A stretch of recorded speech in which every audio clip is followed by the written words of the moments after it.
Well, it's my honor to introduce our next keynote speaker, and I told you we have some amazing keynote speakers, and certainly you're going to see here that continues. They were just terrific yesterday. Admiral Stephen T. Webb Koehler is the commander of the United States Pacific Fleet, critical job, and he'll speak on joint force and multi-domain operations. Admiral Koehler assumed command just in April 4th, pretty recently here, 2024, escaped the Pentagon. I think he was running away, escaping the Pentagon, pretty excited, like getting out of Shawshank prison or something, you know, and great to be out here a long ways away in a critical job. As a commander of Pacific Fleet, he's responsible for all United States Navy forces stationed within Indo-PACOM's area of operations, which we know is half the Earth's surface, including 2 numbered fleets, various subordinate commands with a vast geographic region stretching from the Indian Ocean to the western United States.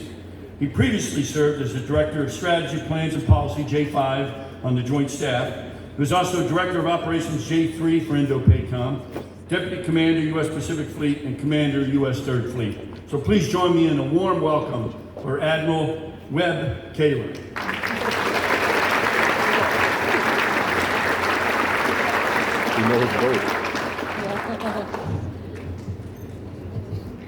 All right, well, good morning, everybody, and aloha.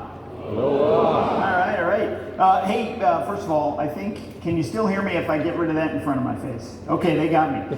Hey, fired up to join you all today, more than you know, and for a whole bunch of reasons that we'll get to. So, General Brown, General Flynn, thanks for the invite. Thanks for bringing us together this week here at LandPac. Pretty awesome group as I've just wandered about, and I'm seeing more buddies than I don't know, I expected. Who's the guy in white in here? It's me, and I'm surrounded by the group here, and great to be with you teammates.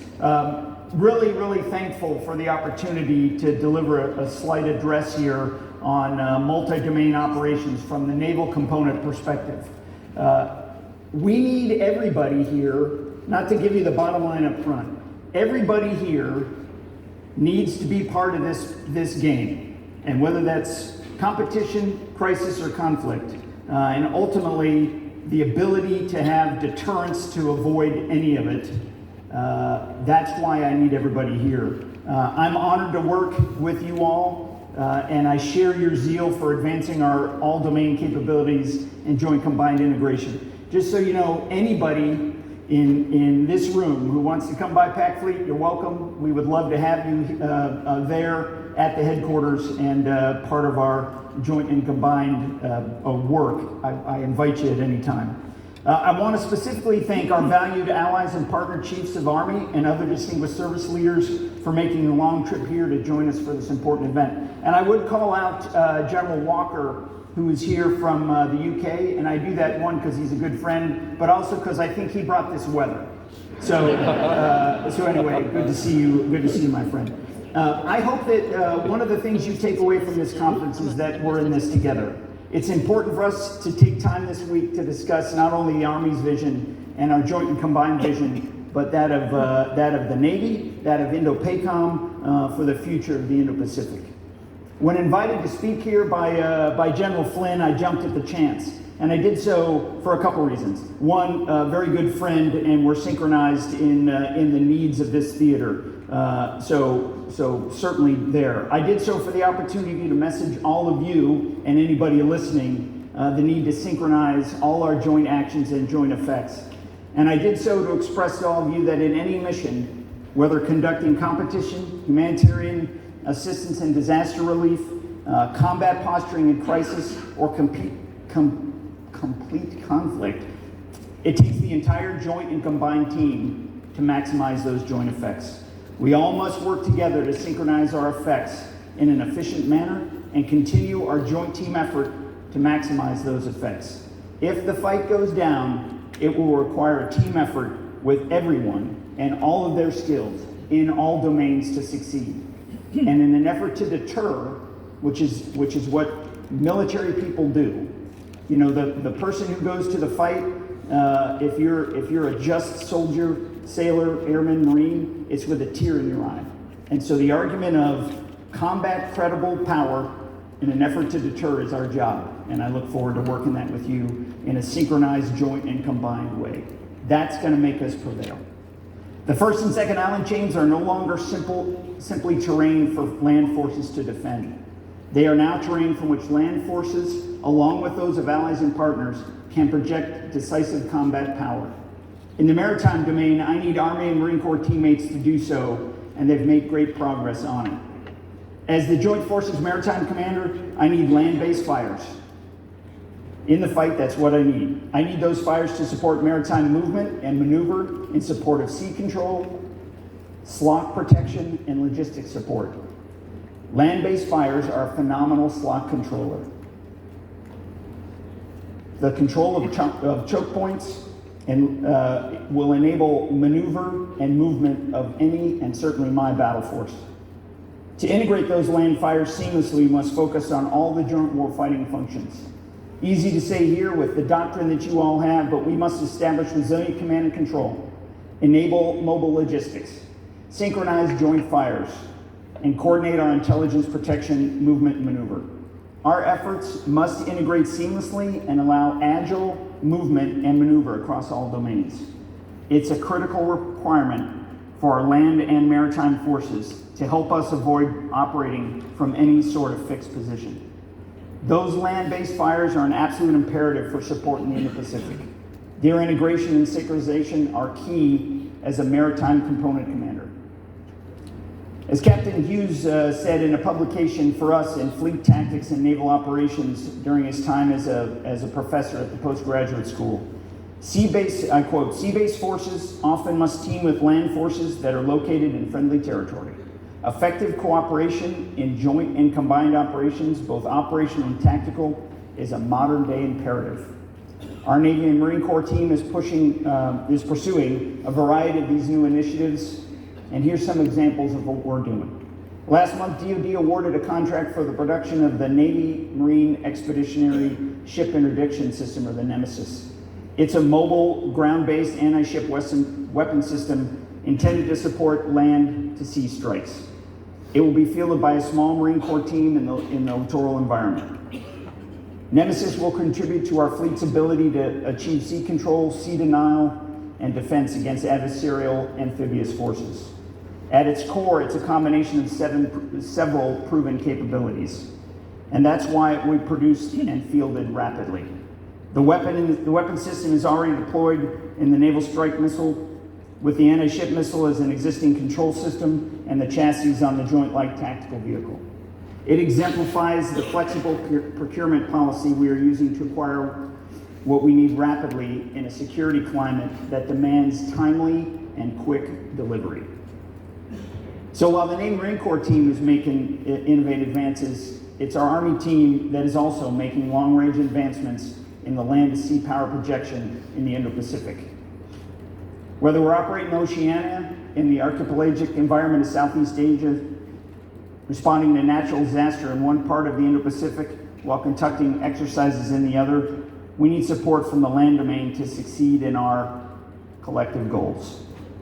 So the Army's already driving land-to-sea innovation during competition. I witnessed it with a particular interest in the Army's successful development of the PRISM Increment 2. We see this as a promising force multiplier in the maritime domain, and we expect it to change the way the Army fights in support of us in the Pacific. PRISM is just one example, though. We see many new opportunities in all domain innovations in our joint partners and DoD components. Replicator is one such opportunity, and it's a major one. Along with USERPAC and our other joint partners, PAC Fleet, it fully supports the Replicator initiative that DoD announced last year. It's already breaking down barriers to rapidly field all-domain attritable autonomous systems. In the context of Replicator, it means platforms that are unmanned, built affordably, allowing commanders to tolerate a higher risk in the employment of them. Just last week, they announced the accelerated fielding of several Replicator capabilities. These include uncrewed surface vessels, uncrewed aerial systems, and counter-uncrewed aerial systems of various sizes and payloads, as well as loitering munitions. There is opportunity here. PAC Fleet is continuing to refine the command and control capabilities to enable these sustained combat operations with Replicator's new multi-domain systems. Along with our joint partners, we're drilling into the details of their collaborative employment. Such team efforts include our participation in USAPAC's Concepts Council, which refines tactics, and USAPAC's participation in our Replicator operational planning. Make no mistake, no single Replicator innovation solves everything during conflict. But our intent is to achieve the maximum aggregate effectiveness from all of our collective capabilities to jumpstart the delivery of these critical ones at scale. It's a critical step in delivering the capabilities we need at scale and speed to continue securing a free and open Indo-Pacific. Its success will depend on the best efforts of our joint all-domain partners working together. As important as ground force support is to the maritime domain, naval sea-based support is just important to the land domain.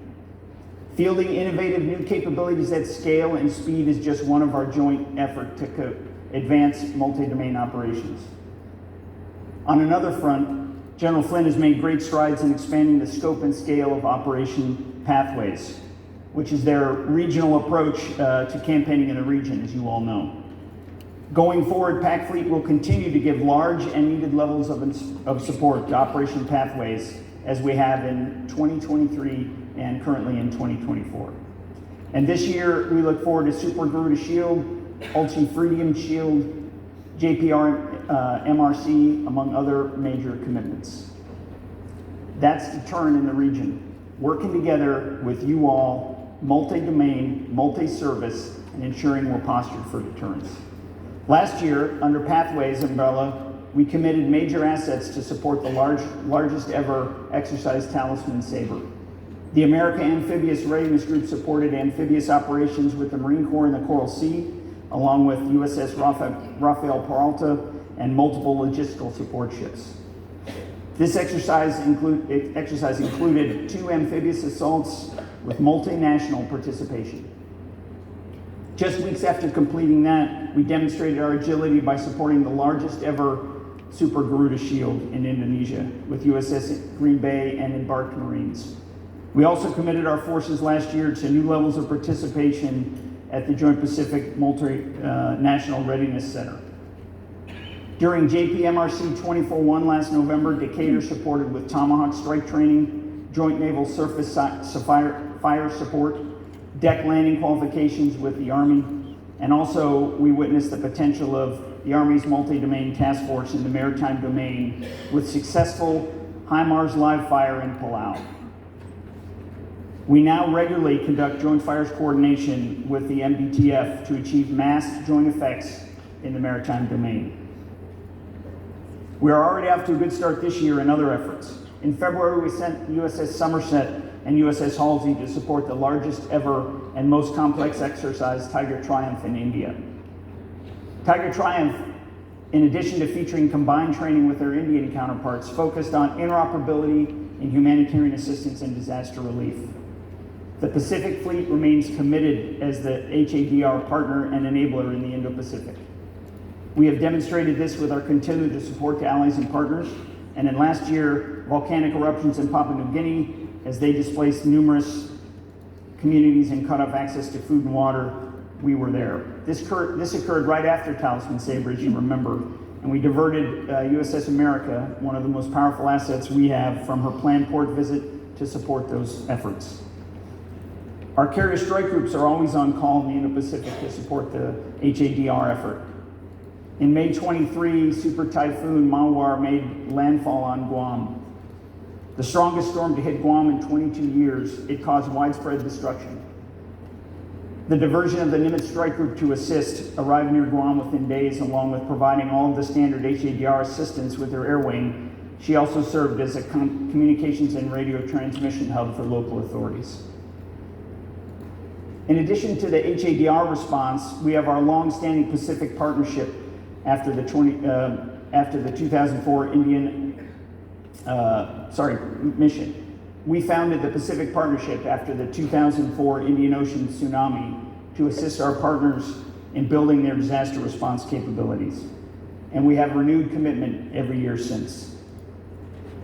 These include subject matter expert exchanges, community relations projects, disaster response workshops, search and rescue training, and we ask our amphibious ships to support Pacific partnerships as often as possible to bolster our HADR efforts in the Pacific. While we field new capabilities rapidly to improve and continually train to operate together, it's important to recognize efforts of advanced multi-domain operations.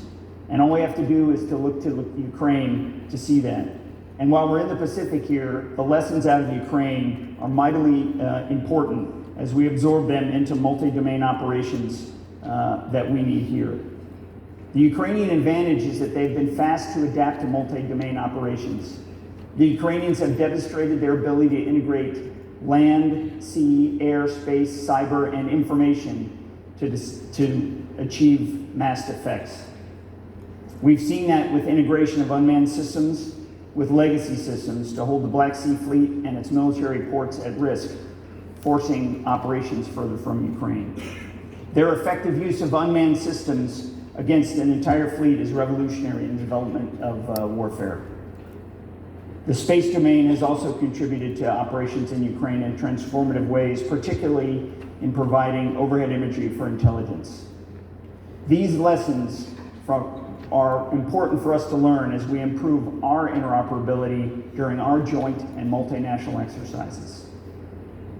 Along these lines, it's not enough to simply possess these capabilities. They must be well maintained, the crew must be well trained, the tactics must be well practiced, and we must be well integrated amongst all our forces to ensure that it is messaged at the right time. This brings me back to why we train and operate together and why we are all here together. Throughout the Indo-Pacific, the Pacific Fleet is blessed with a strong network of allies and partners who honor us with their attendance today. Our allies and partnerships are the unbreakable bedrock of international security. The stronger that bedrock becomes, the more we will achieve its desired effect. Our collective work from HADR training to war games to complex exercises and operations all build deterrence and enhance our force posture. In that light, I encourage everyone in the audience who is able to support USERPAC's Unified Pacific War Game Series. Unified Pacific allows USERPAC to identify strengths and gaps and assess our posture and make us better. It's a joint campaign of learning that allows us to get better year after year and improve our joint plans. It's a capability builder, operations and tactics test, and a huge deterrent effect. As mentioned before, deterrence in the Indo-Pacific is a team effort, and I'm looking at the team. It takes all of us to maintain a safe, stable, and secure Indo-Pacific. We've maintained that relative peace for almost 80 years due to the willingness of like-minded partners to work together and maintain credible combat power.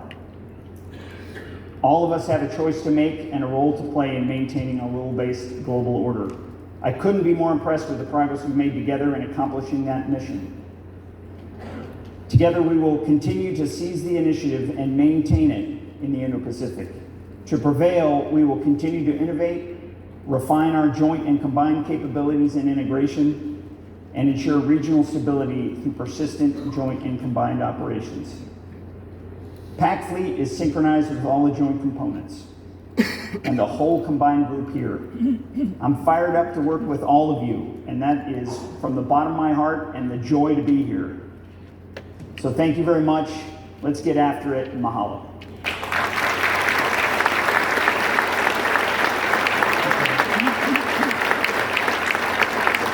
And so I think with that, I'm ready to take it. If you got any questions of a guy in white, I'd be more than happy to talk fleet tactics, but more than happy to take any questions if anybody has any. Sir, while the audience thinks of some questions, I do have one for you, if that's okay. What are your thoughts on the future of multi-domain operations? Well, I think I talked, first of all, I think that the future is here on multi-domain operations. If you want to mass fires and mass effects, it is about the synchronization of all of those domains. And it's pretty simple for us to sit there and go, well, I've got the air and ground domain and I can do that synchronized with the Navy side, and we'll try to mass effects. You've got to be able to have a couple things. One, space and cyber, not only for the operational effect it has, but the enablement of maneuver to allow those effects to mass. Important on all of that is the information work that has to be done along the synchronization effect. You know, the military sometimes is really good at activity, and we think of a bunch of things that we can get done, and then we work a messaging sense around it. We all know, turn it on the head, at some level of deterrence or combat effect, you are trying to work to the cognitive domain of your adversary. And so building the desired cognitive effect that you want with then multi-domain effects, whether it be in crisis, competition, or conflict, that are masked at the point of need to drive the message, is where it is. And I would say the future is right now. So if you feel behind on synchronizing and putting multi-domain effects together, that's good. You need to feel behind. We need to get better and better at it. I do think we're better than we think, but there is massive room for improvement. Hey, Admiral, again, great to see you. Good to see you, sir. It's been a powerful briefing. General Flynn, I think we need to give Webb an honorary set of OCPs. When he's talking about land forces, and particularly with land-based fires, you reinforced that multiple times. Admiral, you also mentioned some of the lessons learned from Ukraine. Fluor Corporation, we had an opportunity to go into Kyiv a couple months ago, talking to the ministries there, certainly our own embassy, and it talked a little bit about the Black Sea and the challenges and choke points that you highlighted as well, and the use of land-based fires, the use of precision missiles in support of that, and really getting after the Russian threat. You mentioned that as well, but you also kind of highlight a little bit about lessons learned. If you could reinforce some of those other lessons learned and how you see that across the Indo-PACOM AOR from your perspective. Great question, sir, and great to see you again. So I would say a couple things. First of all, the lesson learned, I think, as mentioned quickly in the talk, is the multi-domain effects are required. And they're required because, you know, the enemy gets a vote, right? And so they're going to adjust as well. The other thing is maneuver will also be restricted at some points, right? Access into the Black Sea is a difficult piece right now. So the land-based fires are then supporting to the maritime.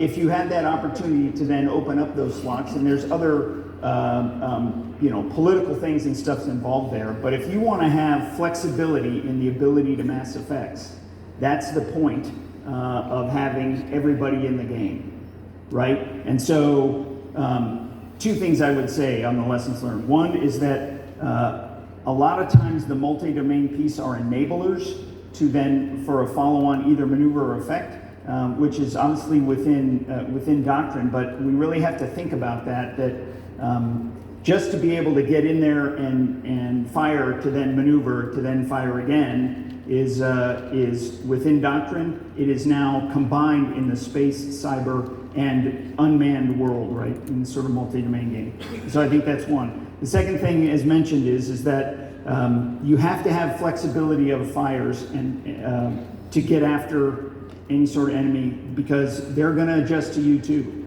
And if we're going to operate inside of their decision cycle, we've got to have the flexibility of all different ways to get after it. And the Black Sea is a perfect example. Sir, Ken Kraetzer, CAMVETS Media, White Plains, New York. Thank you for your service. I just wanted to ask you, you mentioned lessons learned from Ukraine. What was learned in your observations of the defense of the attack of the missiles from Iran in mid-April? 300 missiles, most of which were all shot down. You have a significant threat from North Korea.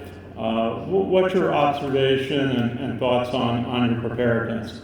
So I tell you, the biggest thing I would say on that, you know, we certainly at the senior level, and you get into forums like this, we spend a lot of time looking at the problem set, right? We run to problems, and we can be concentrated on massive, we're deficient here, we're working this. What I take out specifically out of those two vignettes that you met is our teammates need to understand that they can operate with confidence. The bottom line is the array of defense there that supported that piece worked, and it worked very well. And it worked well because we have the ability to synchronize across combined and joint forces, right? So this is not a simple piece that's just happening to go, I've got one guy who's got his things arrayed. This is across the whole joint force and across the combined force synchronized together. And if you can't go forward with the confidence there, then I think you're not looking at it strong enough. It doesn't mean we're not going to continue to try to get better. We always have to improve our fighting position, right? All the time. But I'm confident, as you should be, that we're ready to go. And that's what I take the biggest piece out of those two things. And our soldiers, sailors, airmen, Marines, and Guardians should take the same feeling. Good morning, sir. This is Al Lord from the Army War College. A lot of interest these days on the concept of protracted war. What if it doesn't end like a lot of us think it will? And how do we consider issues, concepts going out beyond a short, sharp war phase? Yeah, great question. I would say from a couple things. First of all is our posture for all of it in an effort to deter a short or protracted is the point here. Combat credibility and the willingness to use it. That's one. The second piece, though, when you get to the protracted side, it's understanding the defense industrial base and their ability to work through that and increase its capacity to enable combat capability to push forward in the protracted side, I think is very important. We need to have resiliency of our teammates, right? So across the joint and combined force, we all want to go to a short, unfair fight and have it over and bring people home. What we know in warfare is it never goes as planned, and so the planning on the protraction side, from a resiliency side of our force, the defense industrial base to continue to work through that. And then I would also say across all of the implements of national power, those have to be engaged from the beginning, right? So there is certainly the military side, which is our responsibility, and that's hitting the sharp instrument with a sharp hammer. There is then the diplomatic, economic, and certainly the informational side that we have got to make sure is postured for it as well, and starts from the beginning in an effort to, one, keep it as short as possible, two, be prepared for the protracted side. I think the industrial base has to continue to be buoyed up and be postured for that piece. Good morning, sir. This is Celia Powell from DODIG. If you could briefly just talk to us about the importance of readiness when it comes to interoperability with our allies and partners when we're doing trainings and exercises. Thank you. So thanks, great question. I would tell you that when we have the combined effect, and I say the word combined on purpose, and the joint effect here, that's what brings power to our overarching like-mindedness. If you want to be ready to go, those things have to be trained to and worked on beforehand. And so forums like this, integration and competition exercises, even HADR things that enable common infrastructure to either determine that, hey, we're in a good place, or we have to continue to work on it, to enable that interoperability, vitally important. And that's where I think General Flynn in the USERPAC side works on all of these engagements, and bringing in then all of our joint side will help with that. And it's going to be a continual effort, right? We're not going to get to a point where we're just set. What we're going to find is we're obviously improving our position. We're always finding the gaps and seams between those things. We have to make sure that as a combined and joint team, we're ready to do that and execute at a higher level than we're executing now. And you sit there and go, well, when's high enough? It's never high enough. you know, we're going to get to this place where everybody's completely interoperable, and you go, yeah, well, then we're going to improve it and we're going to get it better. Okay? Sir, thank you for joining us. Great discussion. Please help me give Admiral Koehler a big round of applause.